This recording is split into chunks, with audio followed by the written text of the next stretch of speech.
It's never been such a tough decision. Like, I'm talking simp on simp action. This is the hardest simp, whether we should simp for this or simp for that in the world. And don't get me wrong, you guys probably already read the title. You probably already know what this is about.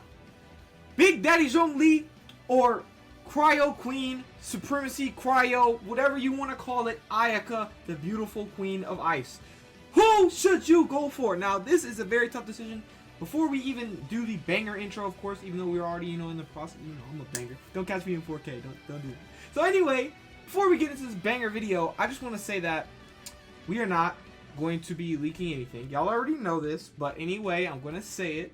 And if you're asking why am I talking like this, because my wisdom tooth is actually swollen. It hurts. Anyway, we will not be leaking anything. We will be talking about the roadmap, and we will also be talking about a lot of Zhongli and Ayaka in this game. Now, I just want to say that none of this, and I mean none of the images, none of the videos, none of the information belongs to me.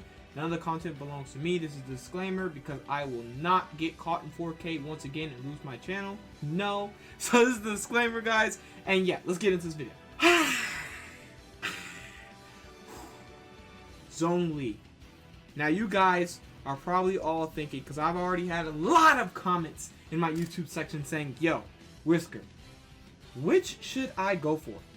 Zhongli or Ayaka? Or Zhongli or Eula? Or Zhongli this, Zhongli that? And I'm like, yo, why not just make the video? Zhongli might be having his rerun. We will be talking about the speculation on the dates of his rerun, as well as the date of Ayaka. And also we will talk about, inevitably, who you should go for and why you should go for them. Well, this is going to help you really help out your preference, and I will choose and tell you my whole opinion on the fact of the matter. And yeah, so y'all are going to get my opinion. Hopefully it helps you guys realize what you want. But yeah, so let's go ahead and get into this banger video. I cannot wait. And before we do though, you already know what to do. You see me, look, come on man, I'm wearing my hair out for y'all. I'm trying to look all good for y'all. Got the pig band on, man. Come on, man. Go ahead and smash that like button down below, and make sure you smash that subscribe button down below and join the subscribers on the grind to 3,500. We are almost hitting that goal, and I appreciate y'all so much and helping me grind and getting this channel back together, because it's like I said, that when we were copyright strike, we couldn't post for like 20 days. And I'm happy that y'all are still here supporting me and being here for me. I love you guys, and let's go ahead and just get into this video without further ado. So, see you in there. The first thing I want to talk about is the Zhongli and Ayaka release date speculation. Now, this, I did some research. I did a lot of looking and seeing what was going to happen and putting my brain to superpower mode. I mean, I'm talking above 1 IQ because, I got like 0.5 IQ. Don't ask me. Anyway, here we go. Zhongli may rerun in update 1.5. Now, the reason I say this is, I'm going to read the rest of that, but the reason I say this is because of how the updates are going. In 1.4, we got a random child rerun banner. There was no reason for them to run that whole child banner. And now, if we think about it, in 1.1, we got child and Zhongli, right? So that was like, let's see, 1.1, we got child Zhongli, 1.1, 1.2, 1.3, and 1.4. 3 updates ago, we got Zhongli and Child, and they just released a rerun for Child in 1.4. Now, I think, in my opinion, that they will release it in 1.5. That's one of the reasons, and also because he got hotfixed. Remember the buffs he got in 1.3? Yeah, finally, since he got all those buffs, everybody wants to summon on him, and I know MiHoYo wants to make this marketable and make this a really, really, they want to build the tension up, of course, but they also want to make tons of money off of this. Because I spend a lot of money on Zhongli. I know a lot of people are going to spend a lot of money on Zhongli once he comes back. So anyway, what I think is going to happen, he's going to rerun in 1.5 most likely, which makes sense since in update 1.3 we got Zhongli buffs, and also in 1.4 we're getting a child rerun banner, which is extremely random. Like I said, it literally came out of nowhere. And then this, which leads me to predict in update 1.5 Zhongli will finally have his rerun, and also rumors were going around about him as soon as the 1.5 beta testing happened. So if y'all didn't know, it got deleted and everything because it was a leak. So it got deleted. So of course we're not going to show anything, of course, like I said.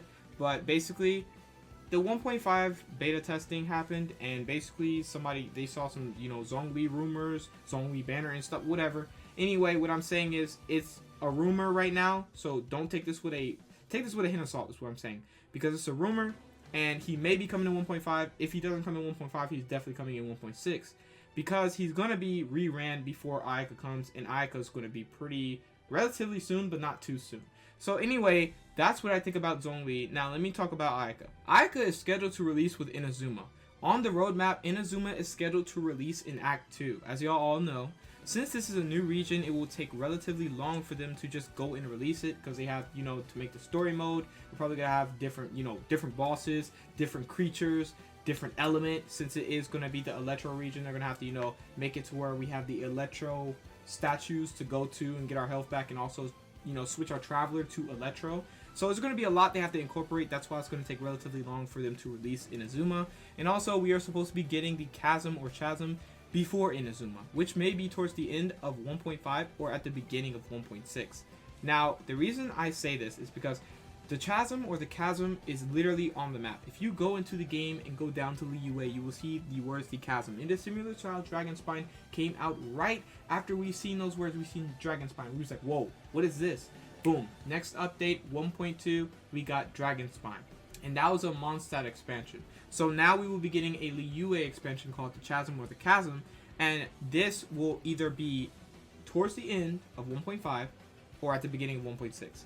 And honestly, what my opinion on this matter is, since in 1.6 we will most likely have the Ludi Harpastum with Klee rerun, that leaves 2.0 or 1.7 to be the new region of Inazuma, which is when Ayaka and Ball will release. And if you don't know who Ball is, that is the Electro Archon. Now, what I want to say is, some people are saying why 2.0 or, you know, this, that, and third. But what I say is they might do what, you know, a game should do and say, okay, it's 1.6. Don't do 1.7, 1.8, 1.9, you know, 2.0. They're probably going to skip and then just go straight to 2.0. Some games do that. So that's why I feel like they're going to do that. But if you want to call it 1.7, call it that. But all I know is that in 1.5, y'all already know some of the content we may be getting, but we're most likely not going to get the Chasm. But I feel like towards the end of 1.5 or at the beginning of 1.6, we'll get the Chasm. And since in 1.6, the Ludi Harpastum is just literally 15 days of straight up just straight up celebration of games and stuff, it's half an update. Also, you guys know that in 1.6, once we get the Ludi Harpastum, even if the Chasm releases in 1.5 at the end of it or at the beginning of 1.6, think about it. The Ludi Harpastum literally lasts, well, it says the festival or, you know, celebration is going to last for 15 days. Just 15 days of non-stop games for children. And if you do the math, that's actually not the full 6 weeks that they plan to put on, you know, every update. So that leads me to believe that we will be getting more content in 1.6 besides the Ludi Harpastum, which should, aka, probably be at the beginning, the Chasm, or yeah, most likely at the beginning it's going to be the Chasm. So we'll probably get the Chasm, have that as a, you know, little expansion of Liyue, do a little mission for it and whatnot, similar to Dragon Spine, and then boom, after that, we're going to get the Celebration, Ludi Harpastum, 15 days of straight up gaming, children gamings and whatnot, Klee rerun, and you get the gist. So I feel like definitely that's when the Chasm's going to be. We're just know that we're getting the Chasm as well as Ludi Harpastum before Inazuma. And that is my prediction on that. We will be getting Inazuma 1.7, or if you want to call it 2.0. We will be getting Inazuma at that time, and that is when we will get Ayaka and Ball. And that is actually relatively pretty far away. Now you're probably saying, Whisker-chan, why are you talking about Zhongli's release dates and Ayaka's release dates? If you didn't hear me at the beginning, or if you just skipped straight to this, guys, basically, who should you go for? Who should you summon for? We're gonna go over the kits as well as how good they are.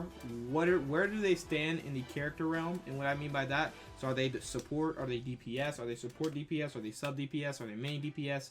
Are they just main damage dealers? You get what I'm saying. So we're gonna go ahead and get into that. So I'll catch you there. The first character I want to talk about is Ayaka. Now realize this is all in beta, and also if you consider using our data in your project, please give us credit. Hones, thank you so much for this whole website. I love you guys. Thank you, Honey Dodo Gamma on Twitter. Thank you, blah blah blah. Y'all already know this. Anyway, we have Ayaka, guys. So this character is the most anticipated character. She's the last character that is in beta test currently right now. Everybody else is out. Zhao's out. All of them are out literally besides Ayaka. She's the final and last boss, guys. And there is a reason for that, of course. Anyway, we have some good, decent HP on her, as you can see, going to 13,000, almost 13,600, with a good attack going almost to 300 for a sword character. Base defense at 784, almost 800, and it's a cryo damage as the stat progression stat. which is really good. And the reason I say this is really good is because of how this character's kit works and how she is literally going to be a monster with cryo damage. Now you guys are probably saying, wait, is she going to be better than Ganyu? There's no telling how good she's going to be, but just know that she's going to be a monster. And I'm going to explain exactly why. We're going to come back to the attack talents, the normal attacks and stuff, and talk about this really soon, because this actually applies to her kit heavily, and not just because you're going to be doing mainly normal attacks and charge attacks, but I want to talk about it because of how her kit works. Now we have the Kamisato Arc Ayakas. If you don't know what this is her elemental skill. Ayaka will emit ice around herself, and shortly afterward launch nearby opponents, dealing AoE crowd damage. This cooldown has 8 seconds, guys, which means it can be relatively spammed extremely fast. And if you run a certain team comp, aka the double animal team comp, you get reduced cooldown on the elemental skill, which could be, you know, pretty useful. But honestly, it's up to you how you want to run your team. But I think that definitely her with a melt team is insane. So anyway, the skill damage can go up to, as you can see, from level 6, realistically, from a free-to-play player's perspective, 337 to level 10 if you want to crown her talents, 433%, which is a lot of damage. That's almost half a thousand, right? Almost 500 just on level 10, and it has 8-second cooldown. So it's just like literally as soon as you do it, boom, it's already boom. You can do it again, boom. It's just tons of damage you can do and launch all the nearby opponents in AoE damage, right?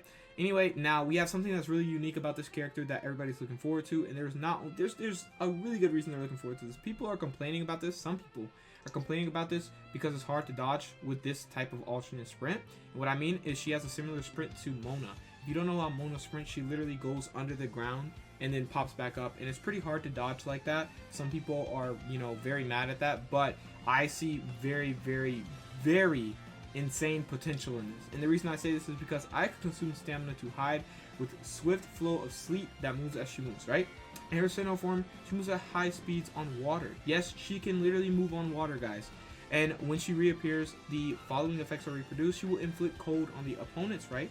And then the cold congeals along Ayaka's blade, converting her attack damage into cryo damage for a brief period. Like I said, this character's kit is mostly going to be cryo damage, which is why her stat progression being cryo damage percentage is insanely good. Now, I can say this right now, right? She is going to be extremely good with a 4-piece set of the Blizzard Strayer. Now, the reason I say that is because of how the set works. We'll talk about the sets and whatnot really soon, but let's go ahead and finish up the character. What I feel like is this right here, how she can congeal her blade. The fact that she can convert her attack damage into cryo damage after sprinting or after dodging is insane to me. I feel like it's just so good, especially since she has cryo damage percentage, and it could go even higher if you get cryo damage cup as well as the Blizzard Strayer set or Glacier Snowfield set. So anyway, let's go ahead and move down. We have her Elemental Burst, which is pretty unique. Now this is a Blade Storm. It deals cryo damage over time to all enemies in its path, meaning it's not going to have high multiplier since it's continuously doing damage over time.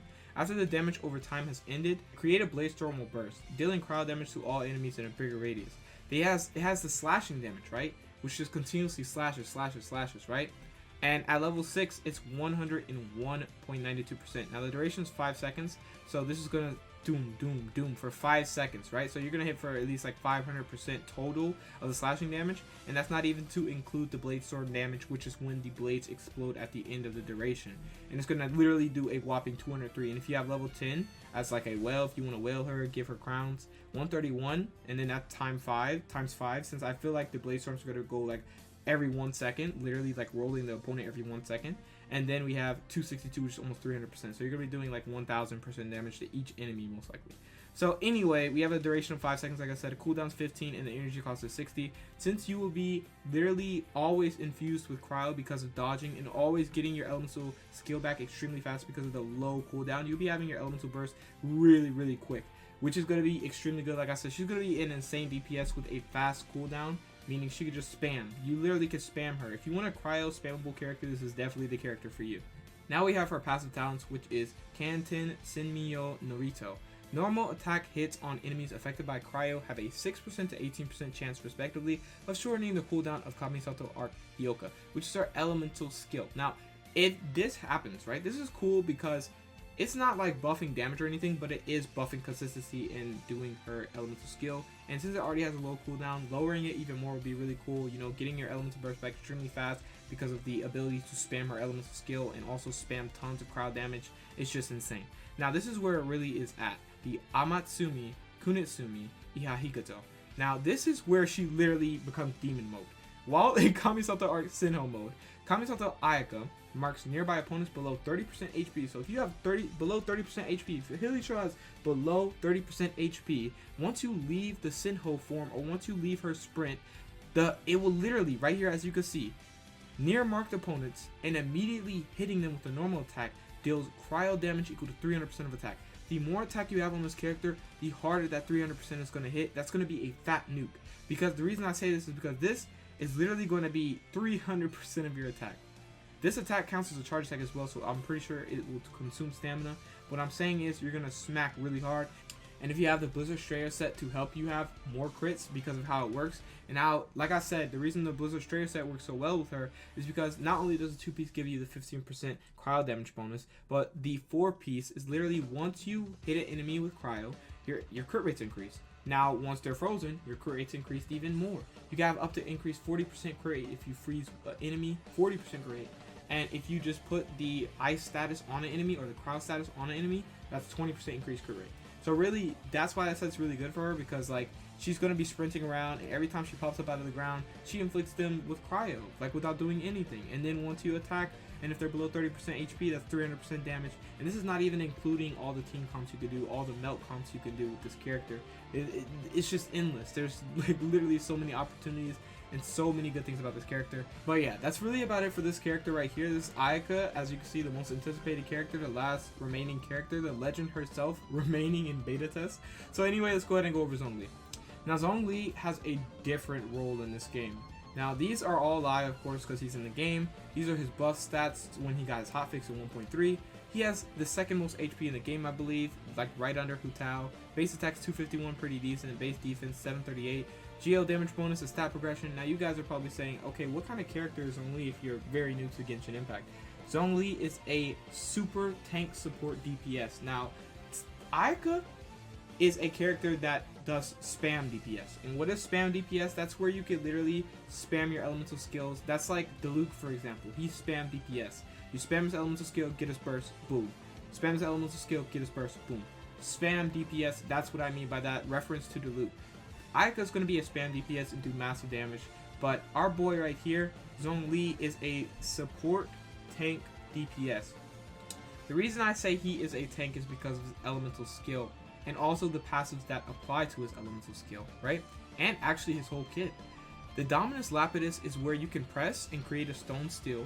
And then the hold is when you explode nearby geo energy, right? And then it causes this effect. Boom, you have a Jade Shield that protects you and the damage absorption scales off of Zhongli's max HP. And then boom, it'll put out a Stone Steel, which will do Geo Resonance if you haven't put it out yet. As you can see, if the maximum number hasn't been reached, it will create one. So that is really cool. I love that they did that. That's the buff, but it's really cool. But anyway, let's get to the good part, right? This shield is based off of Zhongli's max HP. The more HP you have on this character, the better. I have 3 HP artifacts on my Zhongli, and literally that shield don't break for nothing. I literally last a whole 20 seconds, and you know, since it's kind of infinite, you can just continuously do it, and you'll see what I mean by infinite. Anyway, dealing the AoE geo damage. If there are nearby targets with Geo Element, it will drain a large amount of Geo Element from the maximum of 2 such targets. This effect does not cause damage. Now, the Stone Stele, right? Now, the Stone Stele is really cool because it will intermittently resonate with other Geo constructs, dealing Geo damage to nearby opponents. The Stone Stele, or Steel, is considered a Geo construct that can both be climbed and used to block objects, or attacks, I meant. Only one Stone Steel can be created by Zhongli himself, may initially exist at one time. So what I say about this is, if you have Constellation for Zhongli, you can put out 2. Anyway, the Jade Shield. This is where everything gets good. This possesses 150% damage absorption against elemental and physical. This is from the Geo buff that we have received in 1.3, making Geo extremely broken as a support and tank unit.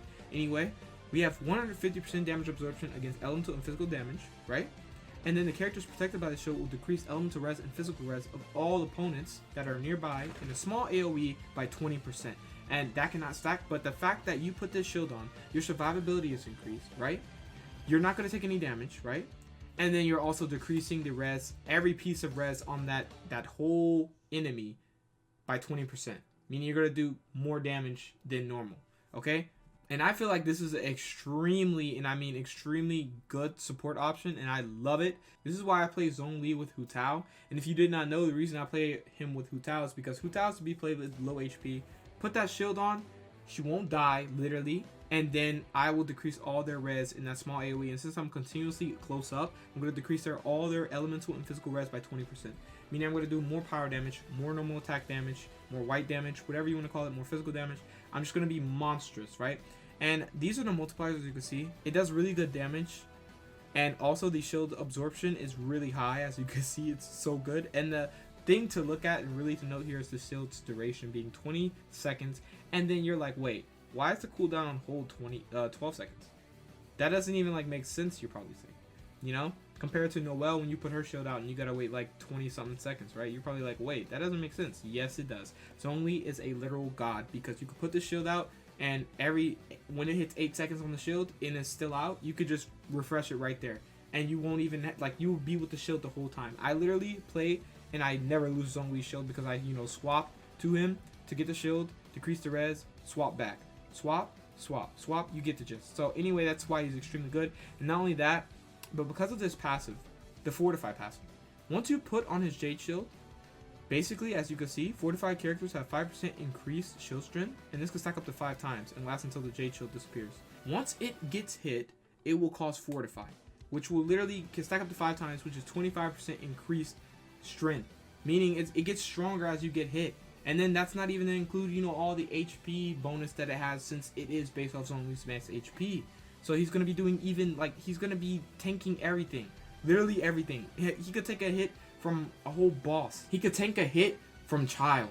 And I mean the big old whale that he summons. Like literally, bro. I'm telling you, the shield is extremely strong. And honestly, if you want a super support character that can help you do more damage, that can also swap out, do some damage, because he is a DPS. And if you did not know, his other passive is Dominance of Earth. This is where he deals bonus damage based on his max HP. This goes throughout his whole kit, guys. This is not just one thing. This goes to his normal attacks, charge attacks, plunging attack damage. This goes to his Dominus, Lapidus, Stone, Steel, Resonance, hold damage. This goes to his planets, Befall damage. And what are the percentages?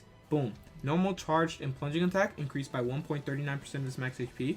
His elemental skill is increased by 1.9% of his max HP. And the planet befalls damage, or his elemental burst, is increased by 33% of his HP. Which means this is going to be doing tons of damage. And since he's going to be getting it back extremely fast because of the low energy cost of 40, he's literally going to do massive damage. Look at the multipliers at level 6, which is a free-to-play level. 639%, right? And it has petrification, which leads you to basically, say for example, you get crowded, everybody's like beating you up, they're all around you, boom, petrify everybody, kill everybody, done. And at level 10, if you want to whale, give him crown, 900%, literally 900% damage. And then don't forget, guys, 33% of his max HP goes to his planet Befall, meaning like he's going to be doing this damage plus 33% of his max HP. Boom, he's going to do massive damage. And if you level 15, literally 1200%. He's a massive, and this is crazy because he's not even like a main DPS. He is a support tank unit. And he is a monstrous one at that because of the fact that everything he has is literally based on his HP. Meaning the more HP you have on this character, the better. And he starts off with a really good base HP. Like really, really good. 14,000, almost 15,000 base HP. So anyway, you're probably saying, okay, Whisker-chan, we know everything now. Oh my god, this is hype. Zhongli is coming back most likely in 1.5. And Ayaka's coming relatively soon, like 1.6, or not 1.6, after 1.6. Who should I go for? If you want me to be honest, this is a very tough decision. But like I said, this is preference. Zhongli is a massive, super sub DPS, main DPS, but all of that, forget it. Super tank. He's a tank. He's a damn tank, okay, guys? He literally tanks everything in this game. What I can say about him is if you want a character that can help you do more damage on your main DPS, or if you want a main DPS that can do tons of damage, Geo damage, if your favorite element is Geo, go for Zhongli. Now, Ayaka, super fast cryo DPS. She has sword already, so she's even faster, okay? This is a character that's going to be spamming tons of cryo damage the whole time. You're barely going to see white numbers from her. You're literally just going to be doing tons of crowd damage, and it's all going to be doing really good multipliers because of how fast you can hit, and also because of the multipliers being what they are. So what I can say about this is, since they are basically going to be an update apart, I say this is going to be a tough decision. Ayaka. Now you're probably saying, why Ayaka? It's because most people, most free-to-play players, if I was a free-to-play player and I didn't have any 5 stars, I would want Ayaka. Why? Because yes, you have all these 4 stars that are extremely good, but the 4 stars that you mainly get are teams that you could build around a main DPS, okay? And in my opinion, if I get all these 4 stars, all these really good support 4 stars for a main DPS to support a main DPS, I want a main DPS, which is Ayaka. Ayaka is just, you can't go wrong. Her kit is extremely good, and if you haven't seen, they're probably all down, but the videos of her footage in her beta tests were actually out, and I'm pretty sure they're all down. You know, MiHoYo's going crazy on the leaks and whatnot, but she is a monster. Being able to do crowd damage 24/7, do massive numbers. Her aesthetic looks beautiful, and her attacks look extremely beautiful in like a samurai way. She's literally a samurai. I'm just gonna say that anyway. But that is my opinion. I would go for Ayaka 100% because of the fact that as a free-to-play player, if I had no 5 stars and I had a lot of 4 stars like Bennett, Sucrose, you know what I'm saying, and Noelle or something like that, I'd be like, yo, this sets up for me to get a main DPS, and what better main DPS than Ayaka, right?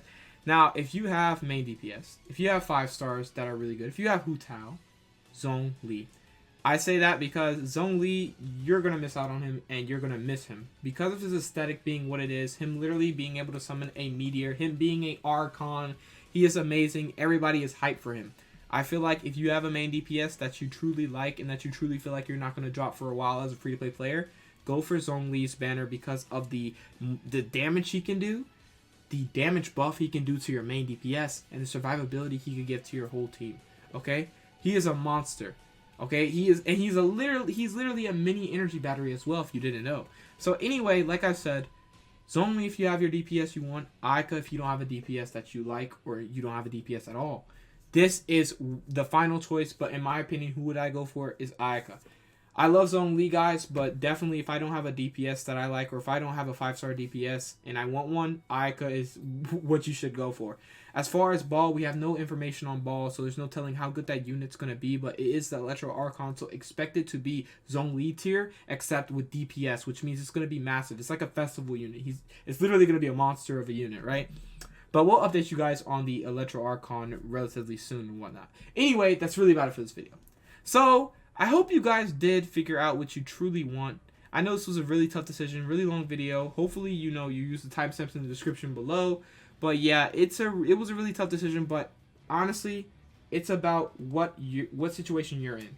Who should you summon for is what situation you're in. Because I know that you all both like Zhongli and Ayaka, but it's the situation you're in that tells you which to summon for. If you have a DPS you like, Zhongli. If you don't have a DPS you like, Ayaka. That's literally it, because Zhongli's monstrous. He makes team damage massive. He literally gets his burst back every 2 seconds and just spam. You could spam, and especially with the Skyward Spine. You could spam his meteor, spam, and just do massive damage with Zhongli. It's just so cool. And then Ayaka just being able to, proc melt, since she is cryo, and if you run a melt team with her, it's going to be massive. She's going to do tons of damage. She's going to do fast damage. She's a fast DPS, spam DPS like the Luke. Literally just the opposite. She's just cryo. So anyway, that's really about it for this video, guys. I hope you did enjoy, and I hope this did help you guys have some sort of consensus on who you should get. So yeah, hopefully it helped. I know for sure that if I was free to play though, I'd get Ayaka 100%. But hopefully this helped you guys, and I hope you did enjoy. Both of these characters are insane, don't get me wrong. Get who you prefer at the end of the day. Get who you think will make you happy. Get who you know will make you happy. And get who you love, just like aesthetically, voice actorly, and playfully, okay? Just get what you want, okay? I'm just making this video because some people ask me, and I feel like why not just put my 2 cents in there? It may help them. So, yeah.